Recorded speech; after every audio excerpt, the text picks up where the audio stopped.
அறநிலையத்துறை என்ன பண்ணிட்டு இருக்கீங்க? கோவிலை பாதுகாக்கிறதானே உங்க வேலை. கோவில்ல இருக்க பொருள், தங்கம், சிலைகள் இதெல்லாம் பாதுகாக்கிறதானே உங்க வேலை. அப்போ ஒரு கம்ப்ளைண்ட் வருதுன்னா ஏன் அது மேல நீங்க நடவடிக்கை? இவங்க சொல்ற மதிப்பே 100 கோடினா அது நிச்சயமா விலை மதிப்பற்றதா இருக்கும். இன்னும் ராஜா காலத்துல வந்து அந்த வைரம் வைடூரியம்னா அதுக்கெல்லாம் வேல்யூவே கிடையாது. அப்ப நீங்க இது மாதிரி வெளியே தெரியாமல் எத்தனையோ கோடி பொருட்களும் சிலைகளும் காணா போன மணியமா தான் இருக்கு. இந்து சமய அறநிலையத்துறை கோவிலை பாதுகாக்கிறதுக்காகவே இல்லை. அதுவும் இந்த திமுக ஆட்சிக்கு வந்ததுக்கு அப்புறம் சொல்லவே முடியாத அளவுக்கு வந்து இன்னைக்கு கோவில்கள் வந்து அந்த அளவுக்கு இதாயிட்டு இருக்கு. எங்க பார்த்தாலும் பக்தர்கள். நீங்க யோசிச்சு பாருங்க, திடீர்னு இப்ப இந்த 5 வருஷத்துல வந்து மக்கள் தொகை அதிகமாயிருச்சா? 2021 முன்னாடி ஏடிஎம்கே ஆட்சியில இருந்துச்சு.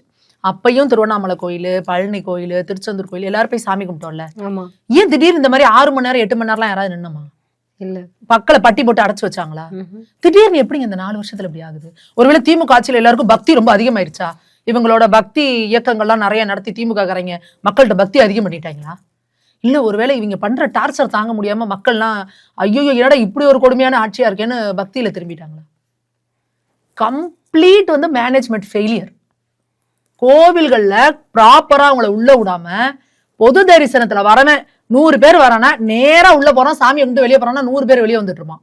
அந்த 100 பேரை 100 சுத்த வச்சு அதுல 100 ரூபாய்க்கு இன்னொரு லைனு, 200 ரூபாய்க்கு இன்னொரு லைனு, 500 ரூபாய்க்கு இன்னொரு லைனு, 1000 ரூபாய் கொடுத்தா நேரா உள்ள கொண்டு போயிடணும். 10,000 கொடுத்தா சாமியை தூக்கிட்டு வெளியே வந்துருவானுங்க. என்னங்க கூறு போட்டு வித்துட்டு இருக்கியா கோயில?